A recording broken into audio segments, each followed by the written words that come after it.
Chcel by som sa spýtať, či si myslíte, že vývoj inštitútu rodiny za posledných 50 rokov ide tým správnym smerom vzhľadom na demografickú populačnú krízu, ktorú zažíva západná spoločnosť? Ďakujem. That's a very good question, and one that I've been asked actually a couple times in the 24 hours that I've been here. I think that two things I would want to say about that. The demographic crisis is a real issue. By that we mean the fall in birth rate that we see as happening across the Western world. Much of Western Europe, for example, is now couples are having less than an average number of children, less than 2, are not replacing themselves. And this has some major implications. The obvious one being that the kinds of social programs that we have had in the Western world for the last 50 or 100 years were often premised on a belief about families, the number of children that families would have, that there would be enough children to continue to pay the taxes to support those programs. And again, we're not seeing that, and that certainly is a real problem, and one that Western governments are going to have to take on. The other, I think, concern that people have sometimes is that the fall in birth rates in parts of Western Europe and Japan mean that sort of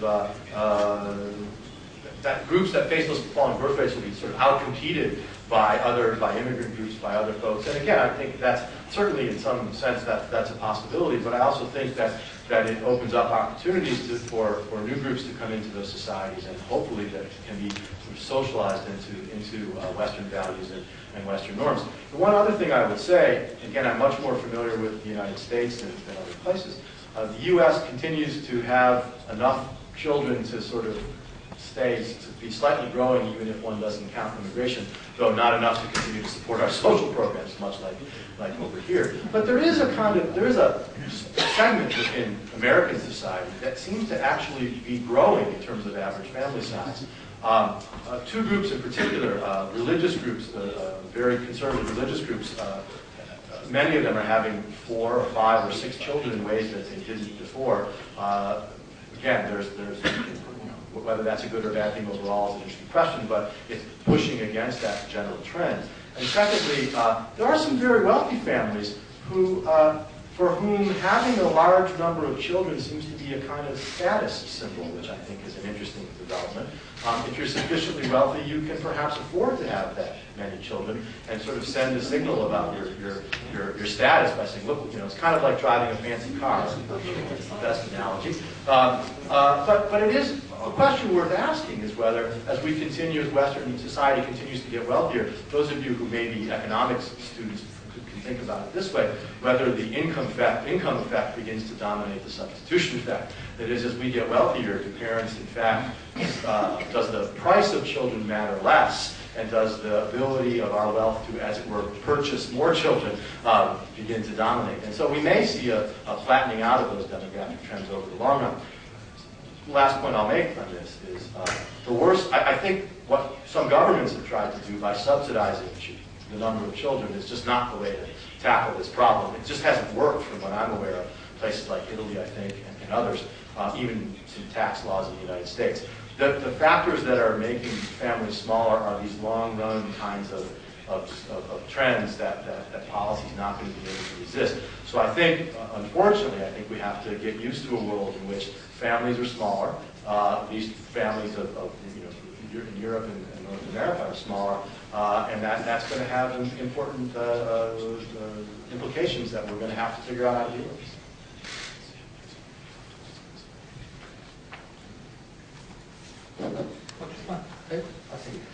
Jozef Legeň, chcem sa spýtať takú vec, že tú charakteristiku, ktorú ste tu predviedli, tak mal som taký dojem, že sa to skorej týka strednej triedy, ako teda middle class, že v podstate samozrejme nedá sa to aplikovať na to, čo boli pomocní robotníci a takéto. A niečo na odľahčenie.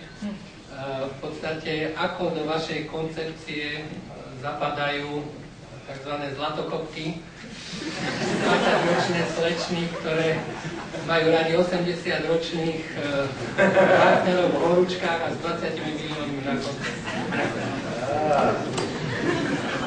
I'll save the gold diggers answer for a second. I'm glad to know the term gold digger translates very well from Slovak. Your first point is quite right about it is the story I've told is largely a middle class story, but I will make one point about that. I think if you look at the history of the family, what you tend to see is that the changes that begin with the middle class or the upper middle class, and in some ways the very upper class is a little bit different story too, because again they've always sort of had political power, they've always had the wealth to afford to do some things that don't quite fit this story. But middle class norms tend to filter down to the working class with something of a delay, right? If you look at the history of the family, say in the United States, and I think as well in the UK, what you see is that many of these changes I've identified began with the upper middle class, and didn't so much affect the working class at first, but as the middle class family began to evolve and change, and many of in the working class aspired to that same sort of lifestyle, that they too began to adopt those middle class norms, and as their absolute level of wealth began to grow, even if they were still, say, working class compared to the middle class, as their absolute standard of wealth began to grow, working class families began to take on many of these same features as well. Again, I think it's often with the delay. And I should add, out of fairness, as I said at the beginning, it's a very Western story too. And I fully acknowledge that. And I think if you were going to tell a story, for example, about the evolution of the family in Japan, you'd tell a very different story. And that even within the Western world, these things happen at different speeds in different places. That said, I still think there's a very broad outline here that fits. As I was talking, I was seeing some heads nodding, particularly among the younger people. That tells me that there's probably some truth to it. Now as for the gold diggers. Well, you know, not everybody marries for love, you know. And there are still people for whom marriage takes place for other kinds of reasons. A professor of mine used to say, whenever you see a beautiful young woman with an unattractive old man, what do you predict about the level of that man's wealth, right? So that's another version of the story. Look, I mean, any historical story like this is about trends and about averages and about norms. And we all know people who've married not for love, but for money or for other kinds of reasons. And you know, some of these stories we hear, the gold digger type stories more seriously, often the women might not be married for love or for companionship, but sometimes the men are. And that's, you know, we live in a world where being alone is a difficult thing. And actually that leads me to one other point. I think one of the things that we have to, another demographic fact we're going to have to confront this century is the extension of human lifespan. It's an interesting question whether human beings are biologically capable of being monogamous and married to the same person for 75 or 80 or 90 years. If we start consistently living to be 100, 110, 120, I know this sounds impressive. The question of whether one can stay married to the same person for that long, it's challenging enough, 22 years, right? It's challenging enough to keep marriages fresh and interesting and exciting. How many times can you have the same conversation with that same person? Can we really do that for 75 or 80? It's a very serious question. And I think one of the things that may happen, we're already seeing average age of first marriage get later and later in the Western world. That may continue. And in many ways, having a marriage partner, being married, is much more valuable at the end of your life than at the beginning. I mean, I think that's one of the things we're seeing happen. That young people don't quite see the benefits in the way that I've talked about early on. But boy, as you get older, as you get sick and you need someone to take care of you, particularly if social welfare systems begin to have difficulties, as they might, having family and having a spouse there when you're retired and you're not going to work, I mean, you know, having someone to share that with, I think, is particularly valuable. So I'm notoriously bad at making predictions, but I will suggest that this is something we're going to have to deal with, and it'll be interesting to see how we deal with it in the 21st century. It's a change that I haven't heard many people talk about when they think about the family. Good evening. Môžem jednu otázku, alebo pán vpredu? Good evening. My name is Jan Horwitz. because of 2 minutes, I cannot dig too deep, and therefore just a question on how big part of the world population is your reasoning demonstrated here applicable. We are in the so-called Western civilization, yeah?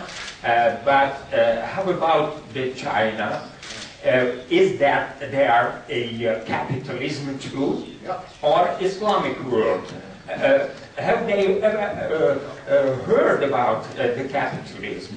And how about your opinion on the Mr. Nakajima, the main ideologist of the World Health Organization, who is touching some notions from this today's election? And how about your opinion on 2 notions suspended in the air in the Western civilization, the new paradigm and a struggle for new world order? Thank you very much.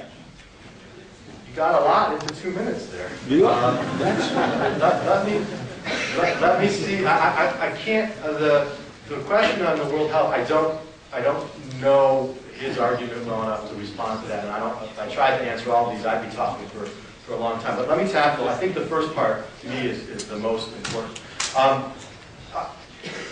As I said, it is a Western story, and I think there's evidence that elements of it are fairly universal. For example, one of the most fundamental facts we see across the globe is that people, as wealth increases and as industrialization begins to increase, people seek out opportunities in cities where the jobs are, where the factories are, and as wage labor increases as a way that people earn a living, we begin to see the drop in family size and the reduction in population growth. If we look across the world right now, while certainly world population continues to rise, in last numbers that I saw, in all but about 6 countries across the world, the rate of increase is slowing down. So we are seeing population growth worldwide, but we're seeing it at a slower rate than we saw 10 or 20 years ago across the globe and in almost every country. And I think that story is at least consistent with the kind of spread of industrialization and of wage labor and these other elements of capitalism. I mean, China is a strange story because of the one-child policy, right? And here's under the regime there, that policy was put into place for a variety of different reasons, and that makes this story much more difficult to apply there. But the interesting question is, in the absence of that policy, I suspect we would have seen the same kinds of process there as they become more wealthy. I'm using capitalism in a very broad sense to reflect industrialization and wage labor as opposed to, say, a more narrow free market kind of free enterprise system. But I think generally with capitalism we see that. The Islamic world, is different, and I'm not an expert on that, so I don't want to say too much. But certainly, we still, I think, from what I do know, much of that world is not to the point, does not have the levels of wealth yet that we see in the Western world. And in that case, many of these transitions haven't taken place. They may never take place. And I also think it's important to recognize that deep, ideological or religious beliefs can push back against those economic forces. I'm not a complete materialist, right? And as I suggested in the U.S. right now, for example, very religious groups within the U.S. continue to have large families and continue to look a little bit more like the pre-modern family in many ways, where the church, for example, has a significant role. So it's certainly possible what we might see happen is a somewhat different path in the Islamic world if belief systems are that powerful. Again, having said that, it's difficult to resist the economic forces that are at work too, and where the Islamic world goes, and more interestingly, what happens as we see continued immigration from some parts of some parts of the world into the Western world, and we see the interaction. I won't call it a clash, but maybe a clash. The interaction between those two sets of values and those two conceptions of family. We've already seen that's going to be not an easy problem to resolve, and I don't have anything brilliant to add to that conversation. Dobrý večer, môžem, Rancová Terezia. Otázka znie, medzi citované trendy patrí aj prudký náraz a trvalý náraz rozvodov. A práve táto realita narúša trend ochrany detí. Lebo podľa výsledkov výskumov deti z rozpadnutých rodín sú viac ohrozené vo svojom zdravom vývoji a ich narušený vývoj často ohrozuje kohéziu spoločnosti. Aký máte na to názor, ako to môže pokračovať? Ďakujem.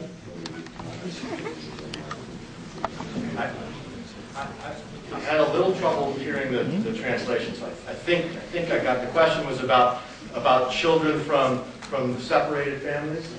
Yeah. Yeah. I think one of the reason why as a society I think we worry so much about divorce is not divorce per se, but divorce's impact on children. Right? If we have married couples who get divorced and they have no children, we don't worry too much about that. What we worry about is the impact on children.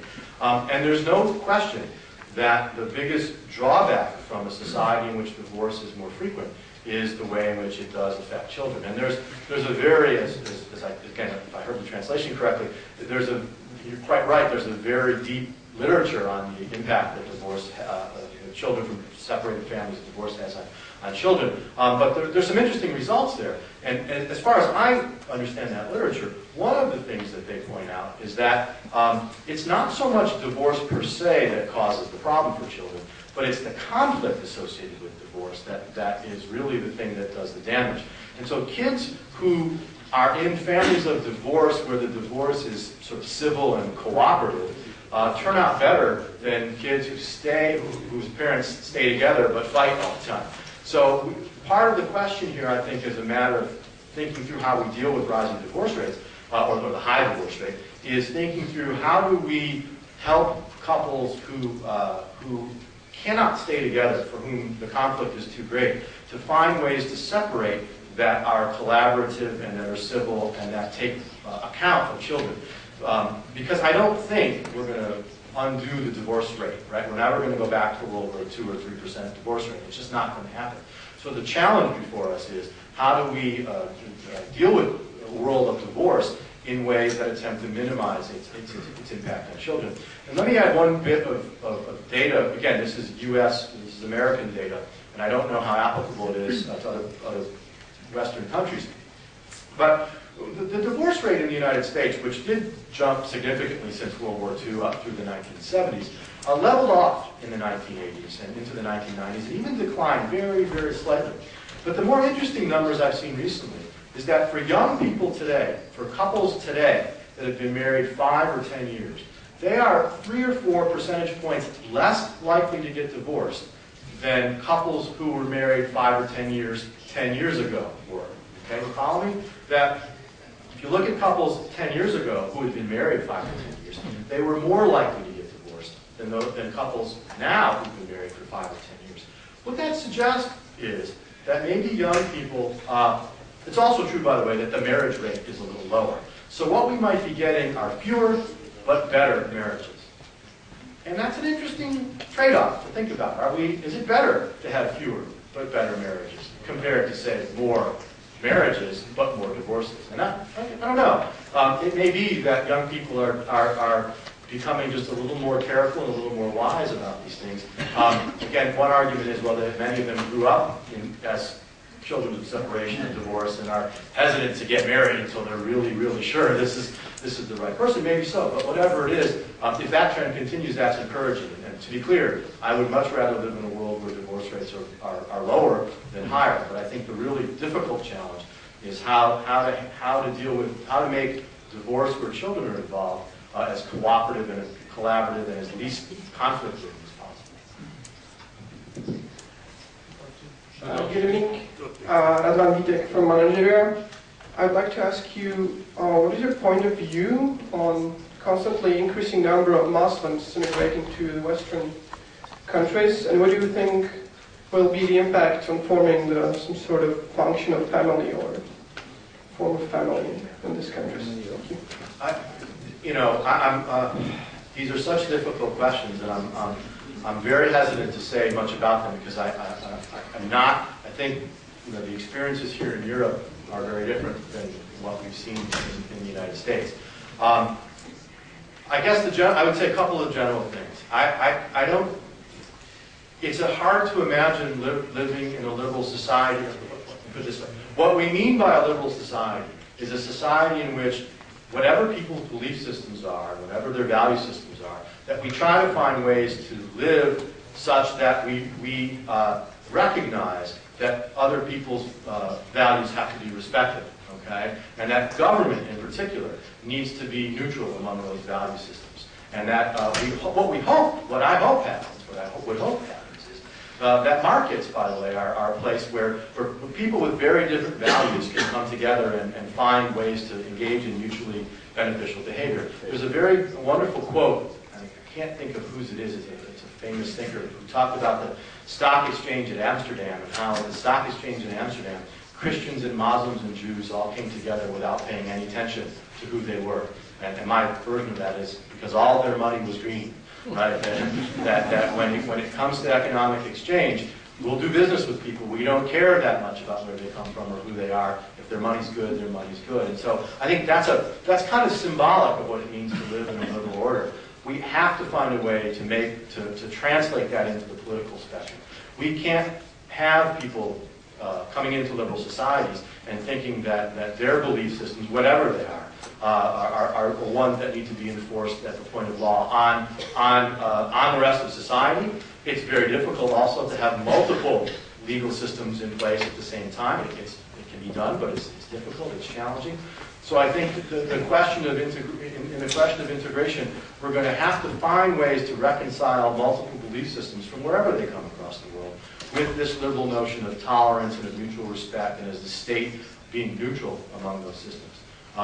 Whether that's possible, I don't know. I think in the case of modern Islam, it's really important that we in the West find and nurture the aspects that are modern, that are tolerant, and that want to be part of that liberal order. That's a real challenge facing Europe. And again, if I knew the answer, I would be advising governments and making lots of money and making lots of people happy. But I think that the challenge has to be responded to by reasserting the principles of a liberal society, which are principles of tolerance and of neutrality.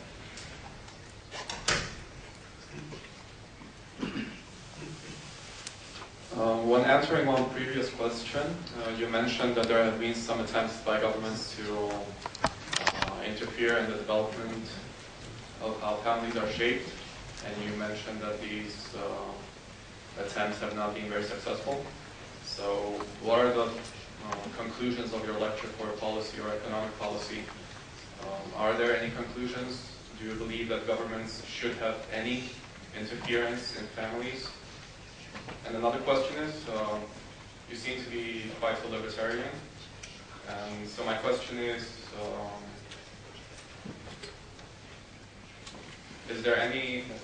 are there any situations when society should interfere in a certain family?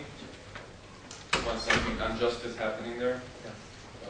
Does anybody have the moral right to judge what is just and what is unjust? But I think even for people who are quite libertarian, they could imagine some situations where they would interfere in a certain family if children are being tortured or something. So what are your views on these? That is a terrific question. And as over the last decade, as I have been writing on these issues, I think that issues involving children are the most difficult issues in political theory. No matter what political theory or belief you subscribe to, figuring out what the state's role with respect to children is, I think, is very difficult and very challenging. So let me sketch a couple of principles, I think, that one can use to answer your question. There's absolutely no doubt that where children are being physically abused or are the victims of severe emotional abuse or of neglect that is harming them physically, that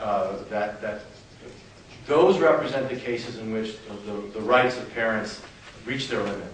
And in a world where governments have a responsibility to protect the rights of individuals, for the state, as we have governments we have across the world, for those governments to step in and protect children in those situations, I think is appropriate.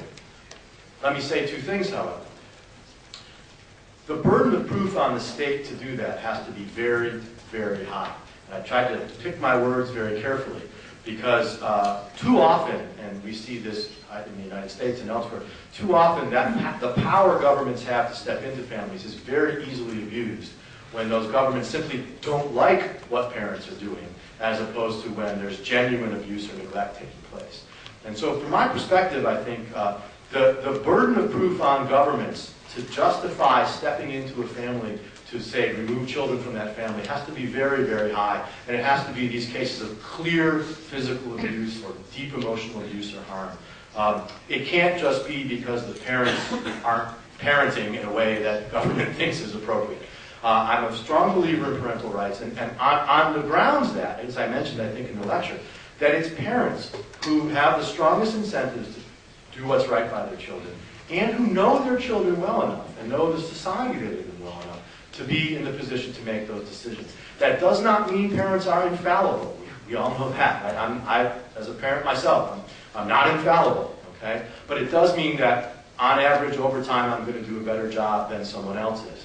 So when the state decides it wants to intervene, it has to meet a very large, I think it should have to meet a very large burden of proof. And it also has to do something else, and this is frequently forgotten in these discussions. The state also has to demonstrate that whatever alternative it has for those children is superior than the situation it's removing them from. Too often, governments step into families, remove children, and what do? They put the children, for example, in a foster home or in foster care. Well, look, that's not always the best place, and it may be for some children, as bad as home is, foster care could be worse. Right? This is for the economics students in the audience. You can think about this as the way economists sometimes talk about this idea of market failure. Right? To say that a market fails or a market's imperfect, that's one thing. But to say that a particular regulation or government intervention will actually do better is a whole second argument. Right? Just because thing A is imperfect doesn't automatically mean that the alternative is better. And I think we have to bring that perspective to think when we think about child policy and family policy. That the state has to both demonstrate very clearly that there's a serious problem in this family, and secondly, that it has a solution that will be better than the problem. And I think oftentimes, my hope would be, that solution involves tapping into the extended family, tapping into friends and neighbors of the existing, of the family where there's a problem, ones who might know the children, who would have a reason to want to care about those kids. But putting children in a sort of anonymous, bureaucratic situations to get them out of the family, it's not always clear that's an improvement, even in significant cases. So again, I hope that answers your question. I think it's at a kind of broad level, but there are certainly, we as a society, if we believe in protecting the rights of individuals, we cannot stand by idly while children are victims of abuse or severe neglect. Hi, my name is Peter Pinter. I work for the Slovak Telecom. I got two simple questions. The first one, well, to have a kid, comparing to the pre-modern era, there is no actual economic benefits out of it, right? Mostly it's cost. Children do not work anymore. My question is, why do we people have children right now? And the second question is, once we have them, why we are trying so much to emotionalize the childhood? Why are you trying to shelter them so much? Where is it rooted? Thank you. You know, one of the great things about doing work on the family is you get to talk about parenting, which everyone wants to talk about. And everyone's got an opinion on it, and everyone thinks they're right. Let me tackle your first question. Why do we still have children? A colleague of mine, a gentleman named Brian Kaplan, who's an economist, is in the midst, it's just about to be published, has a new book called Selfish Reasons for Having More Kids. Okay? And if any of you know Brian's work, know he's an interesting character, and he likes to take unorthodox positions, and I've read the manuscript of this book, and it will stir up some trouble. I think the answer is and I'm going to speak both as an economist and a parent here, that we really, really value the non-economic benefits that children provide. To say that children aren't economic assets doesn't mean children don't give us great joy.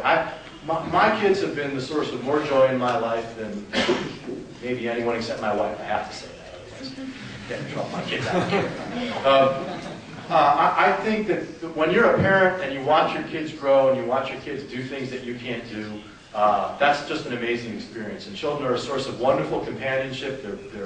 They're playmates for you as adults. My daughter is one of the funniest people I know. She makes me laugh all the time. My life is enriched immensely by my children, but not at an economic level, right? It's something else, and that's wonderful. I think it's a good thing that we find in children these sources of joy that aren't about, wow, look how productive that kid is on the farm. That's great.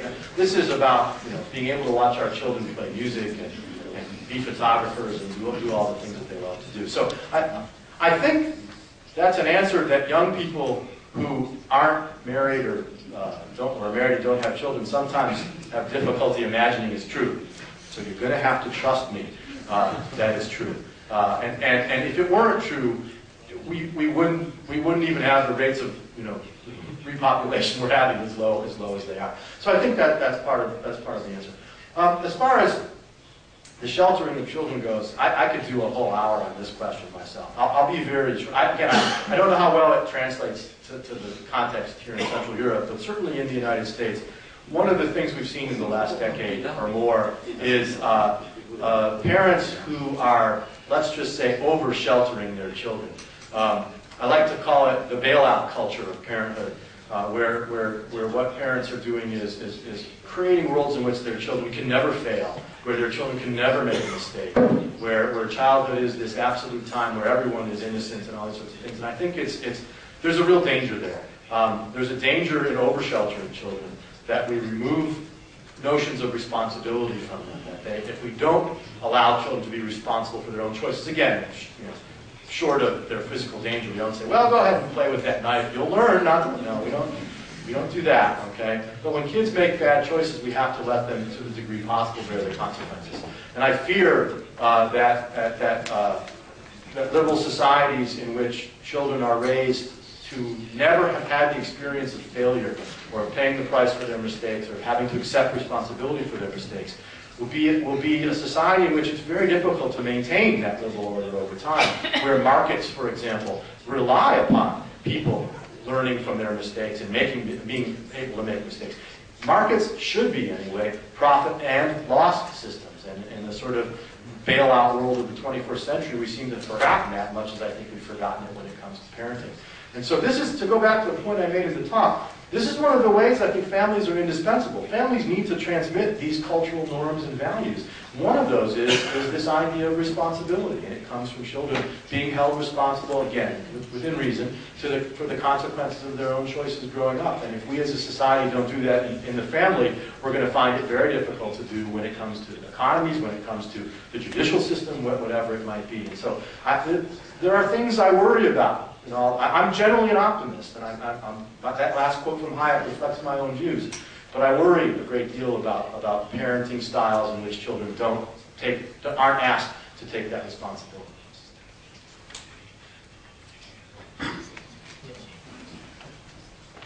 Dobrý večer.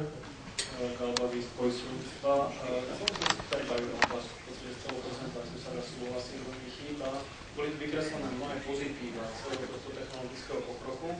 Avšak chýba mi jedna taká odvrátená strana mince. V podstate, ako ste povedali, práca a rodiny alebo súkromný život sú v podstate oddelené. Ale stáva sa to napríklad, mám problém aj s kolegami v práci, sa mám rodinu. Mám problém s tým, že do práce ideme skoro, niekedy do 7 a odchádzame večer o 8, o 9, o 10. Týmto spôsobom sa v podstate rušia akékoľvek sociálne väzby a viacej sme s ľuďmi, s ktorými sme v práci, ako s tým, že sme doma. V podstate táto neznalosť toho, čo je doma, spôsobuje problémy a spôsobuje rozvoj. Viete sa o svojej práci? I think that's a very important. I think that's an important observation, and it's certainly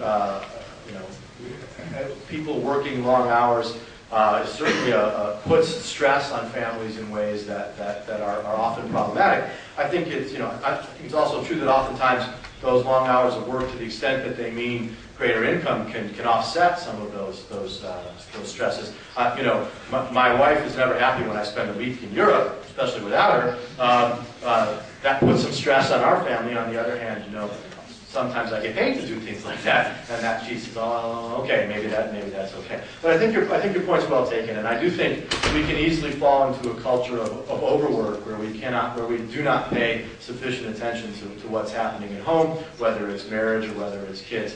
I don't have an easy answer for that question. I think people collectively have to kind of reassert that time at home is valuable. And that they want to try to make room for that in their lives. It's difficult, especially in a quickly growing economy like here, where there's a lot of pressure on people to work a great deal. That does remind me of one other issue, which is one, again, I assume you're facing here as well, is the conflict in the workplace between employees who have children and employees who don't, right? And employees who have children frequently wanting to take time to devote to family issues during the workday, and employees without children feeling like they're constantly working and covering up for employers who have children, this sort of tension that we see in the workplace. And again, I don't have an easy answer for that one, but again, it's a problem we're going to need to figure out, because I suspect we're going to see more and more workplaces in the years to come where as people delay childhood or don't have children, where we've got folks who are working, who don't have kids, who resent the fact that they feel as though they have to work more because their colleagues who have children are being encouraged, somewhat the opposite of your question, to juggle that time more in all kinds of ways. That split between work and home, one more point, one observation I'll make.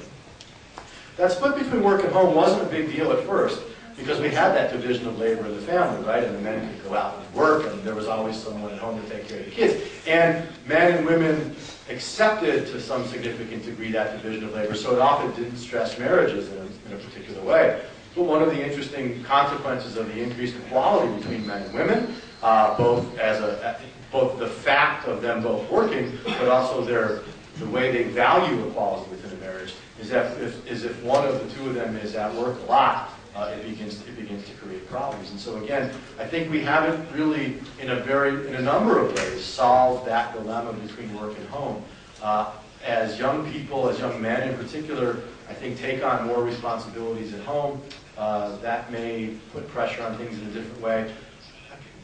As I start answering these questions, I think about more interesting things to say. So one last point.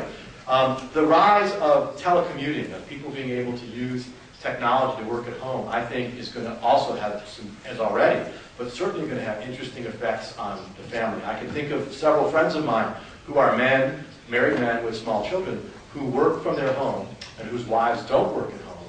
And those men take on a significant degree of the child care responsibilities because they're home. And they have the flexibility working from home to devote time to going to school, picking the kids up, or going to their football game or whatever it might be. And that's a transformative moment in families. And the more that the line, we may be seeing a world in which we kind of, in some ways, go back to that pre-modern world where the line between work and home is blurrier.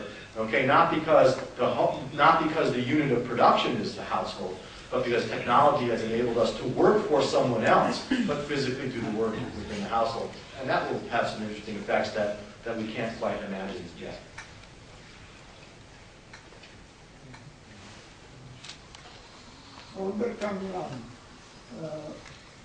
Rodina je základ...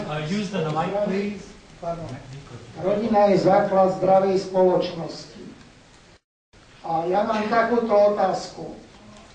Hovorí sa, že ženy v domácnosti zdravé vychovávajú jeden národný dôchodok. Prečo táto hodnota nie je zohľadňovaná v národnom dôchodku? Okrem toho vyžaduje zdravá rodina veľa prostriedkov. Čiže vidíme, že kapitalizmus má veľký rozvoj potenciálny, ale nám uniká veľa kapitálu. Napríklad sa odhaduje, že 1/3 je zhruba tieňové alebo šedé ekonomiky a 40% nám uniká do tzv. Rajov. Že jak zohľadniť prinútiť vlády, aby toto zohľadňovali v štátnom rozpočte a robili opatrenia na to, aby sa to nedialo. Pretože sa to normálne trpí. Ďakujem.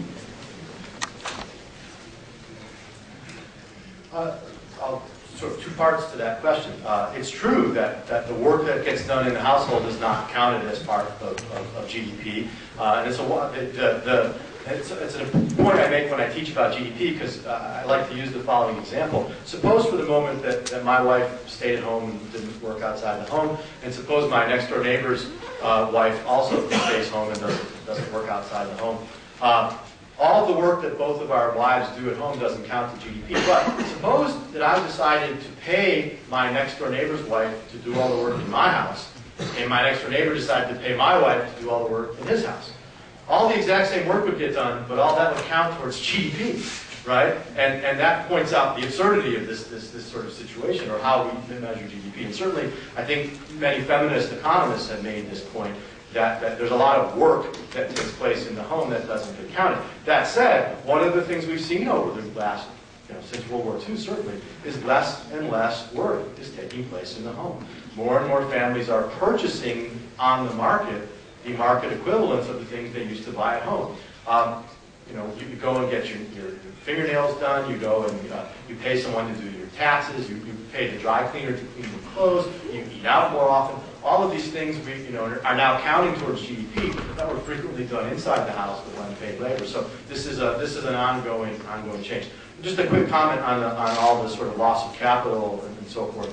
For me, a lot of this is because we have these tax systems that are very, many Western countries have tax systems that are very complex and include all kinds of exemptions and stuff. And I know that many countries in Central Europe, some countries in Central Europe and here as well, have sort of talked about the move towards flatter taxes. And I think that's one way to address this problem. Is that we need to have tax systems that are low, flat, and simple. And if we do that, we discourage this kind of loophole looking, and we discourage this kind of movement to get capital offshore. We keep it within the economy. We keep investors interested in the economy itself. Gray? I noticed you mentioned a few times Western civilization, almost deliberately avoiding Christian or Judeo-Christian civilization. And I think that with respect to Islamism, there really is a clash that's inevitable between some aspects of religious views and the need for tolerance, but also individual responsibility on both sides. Along with the Christianist ideas are a big question about abortion and single parent households, which you didn't discuss much at all. And I think, especially with respect to taxes and government policy, and the general wealth of the society, there's a lot of potential things you could say that I'd be very interested in hearing. Well, I'm going to pass on the abortion question. I'm going to make sure I get out of here alive today. Well, we can have that conversation privately sometime.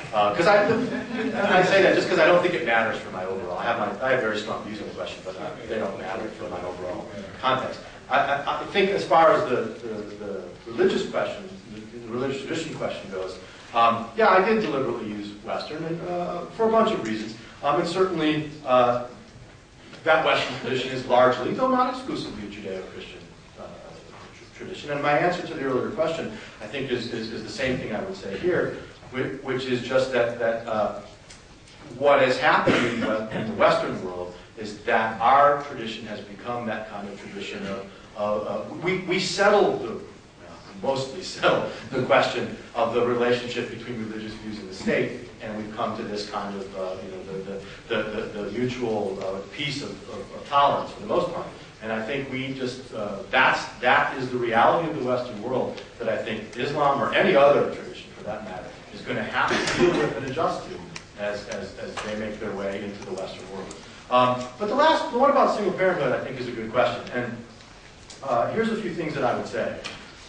Look, in a world, all else equal, children benefit greatly from having two parents. There's no doubt in my mind. And the evidence is pretty clear that, again, all other things equal, children raised by two parents tend to do better. Right? But unfortunately, in the real world, all else is rarely equal. And that it would be better for many children, for example, to be raised by a single parent as opposed to live in a house where parents are constantly fighting and there's conflict. And certainly to be raised by a single parent where another parent is abusive or neglectful.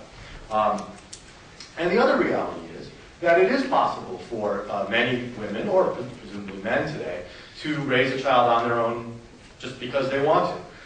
And while it's the case that, again, perhaps that child would do better in a two-parent household, that does not mean the child can't do sufficiently well in a single-parent household.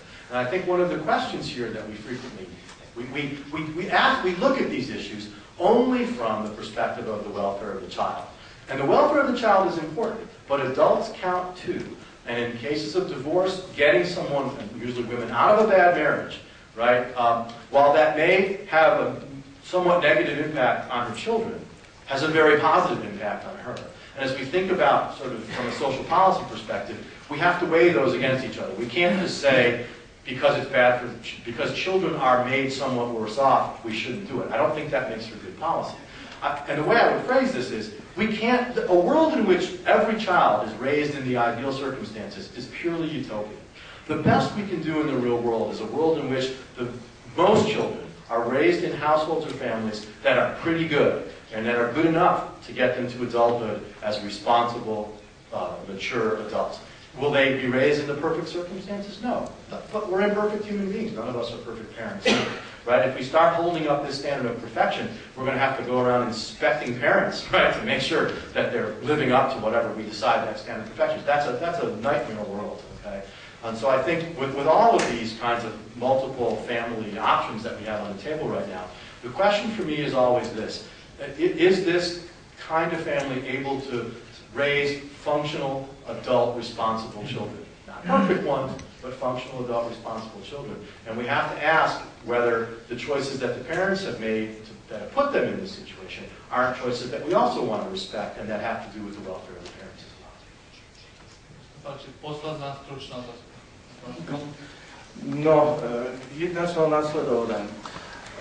V podstate moja otázka sa bude týkať tej vašej stanovisku k evolúcii rodiny. Podľa môjho názoru, respektíve u nás sa hovorí, že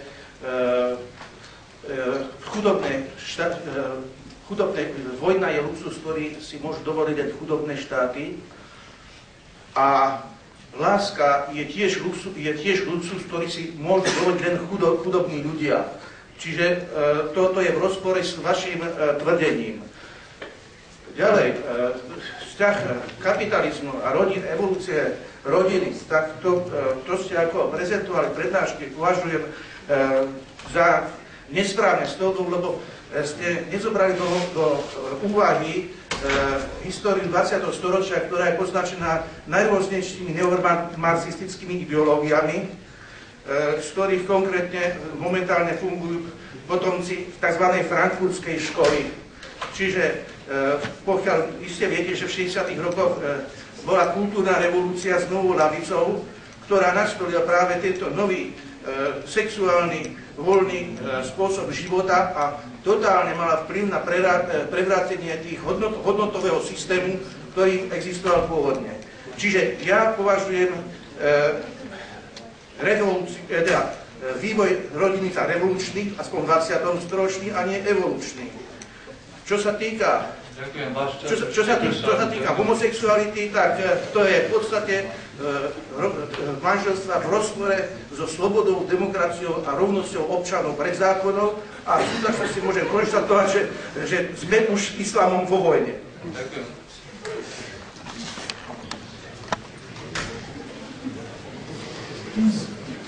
Let me actually tackle, there's a lot there and I'll be very brief. I actually want to tackle the point about the 1960s. Because I think one of the things I run the danger of sounding a little too much like a Marxist for my own comfort when I make these kinds of arguments, but I think that it's important to recognize that ideas and beliefs do often emerge out of changing economic circumstances and changing underlying realities. That beliefs about what the family should look like, the changes in ideas that you rightly point out we saw in the 1960s, those just don't come out of nowhere. I don't want to tell a very mechanical story that the base determines the superstructure or something like that. But I do think it's important to recognize that there were already the changes in there were already structural changes in practice and in the structure of families that were already beginning to take place. If you want to look at where all the sort of free love of the 1960s came, you better go back to the 1920s, because we were already beginning to see those ideas shift in the 1920s as a result of, well, guess what? Women entering the workforce really for the first time of these other changes that have been identified. And you can go back to the entire 20th century and see the very slow movement towards the ideas that in the 60s really sort of became much more widely accepted and radicalized, yes, in certain sorts of ways. But those didn't come out of nowhere. Again, it's not as if women woke up one day in 1969 and decided to start working. Okay, they had been doing that all along. And the changes that we've seen over the course of that period of time, since then, are just continuations of, I think, of longer-term trends. So I'm not, for me, I'm not putting the causal explanation doesn't come from the 1960s. Did it accelerate trends that were already happening? Sure. Okay, but the underlying trends, I think, are longer term, are more structural, are more based in some of these changes that I identified earlier.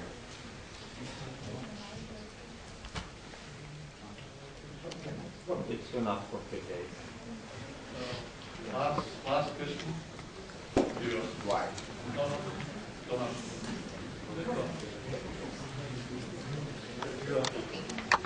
Based on your research, at what age should I get married? Okay, say again? Based on your research, at what age should I get married? Much like if I knew how to solve the problem of integrating Islam into the Western world, I wouldn't be here. If I had a good answer for that question, I'd be out selling millions of books, giving people marital advice. But I will speak not as a scholar, but as a husband and a father. You should get married when you find the woman you want to spend the rest of your life.